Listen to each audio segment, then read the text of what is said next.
প্রিয় ছাত্রছাত্রীবৃন্দ, আমরা কন্টিনিউ আলোচনা করতেছি নবম দশম শ্রেণীর জাবেদা।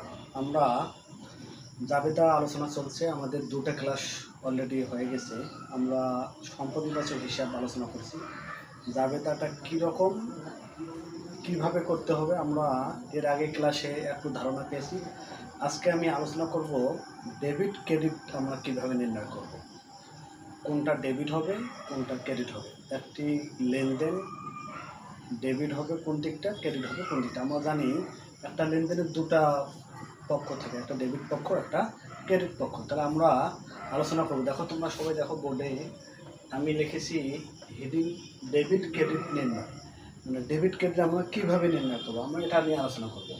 আচ্ছা, তোমরা এখানে দেখো, আমি হিসাব সমীকরণের মাধ্যমে আমরা কিভাবে ডেবিট ক্রেডিট নির্ণয় করব। তোমরা সবাই জানো হিসাব সমীকরণটি, আমি হিসাব সমীকরণটি আলোচনা করতেছি।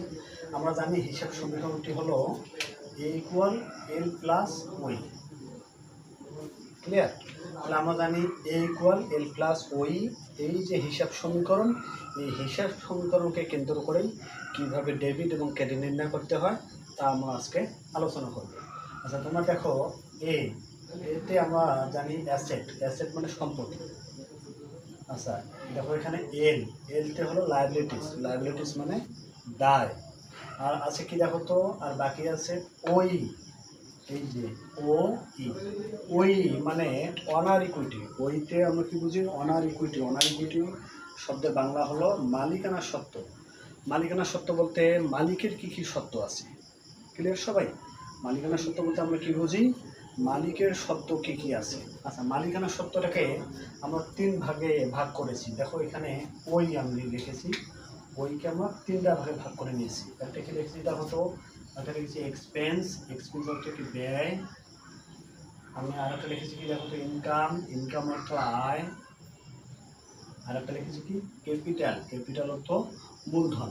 তাহলে আমরা সর্বশেষ আমরা কয়টা হিসাব পেয়েছি, একটা সম্পত্তিবাচক হিসাব, দায়বাচক হিসাব, ব্যয়বাচক হিসাব, আয়বাচক হিসাব, আর একটা কি মূলধনবাচক হিসাব। এই পাঁচটি হিসাব আমরা মাথায় সেট করব। এই পাঁচটি হিসাব থেকে আমরা কি সকল জাবেদা করতে পারবো। তাহলে এই পাঁচটি হিসাব আমাদের এখন বুঝতে হবে যে আসলে এক্সপেন্স ব্যয় বলতে আমি কোনো কিছু ক্রয় করলাম, বা আমি কি করলাম, আমি একজনকে, আমি দেখা যায় আমি একটা রুমে ভাড়া থাকি, আমি কি ভাড়া প্রদান করলাম, এটা একটা ব্যয়। আচ্ছা, তাহলে আমরা কী করবো, পাঁচটি